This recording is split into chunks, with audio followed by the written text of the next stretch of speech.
পুরা দেশের আইন শৃঙ্খলা রক্ষা করতেছে কী পরিমাণ কষ্ট আপনার মনে হয় নিজেরও রিয়েলাইজ করেন।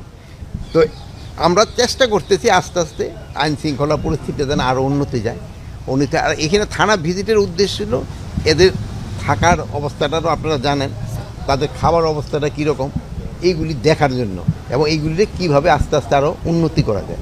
যেহেতু তাকে থেকে কাজ আদায় করতে হলে তাদের খাবারের দিক দিয়েও আমার খেয়াল রাখতে হবে, তাকে থাকার দিকেও খেয়াল রাখতে হবে। এইগুলির জন্য এখানে কিন্তু এই জন্যই কিন্তু এই ভিজিটটা করা।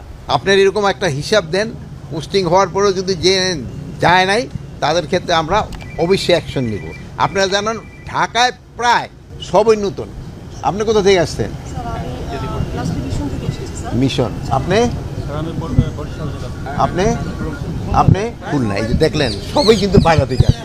আমরা কিন্তু মোটামুটি আপনার সামনে স্পেসিফিক যদি দুই একটা বলতে পারেন দিচ্ছি না, আমরা যাদের পোস্টিং হয়েছে তাদেরই। কিন্তু তবু আরেকটা দিক ছিল খেয়াল রাখতে হলো, আমরা এবার যে চিন্তা ভাবনা করতেছি যারা ধরেন যে একেবারে নর্মাল পুলিশ সদস্য তাদের একই ডিভিশনে রাখা যায় কিনা।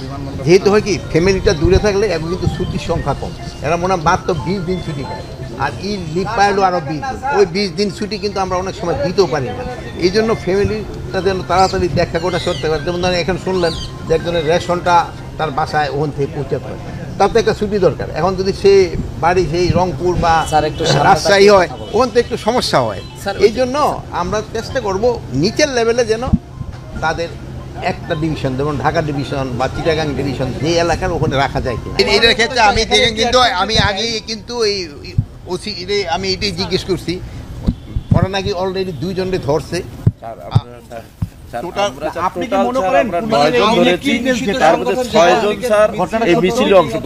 যেহেতু মিছিল হয়েছে, এটা তো আর কোনো, এটার ভিতরে তো কারো কোনো সন্দেহ নেই।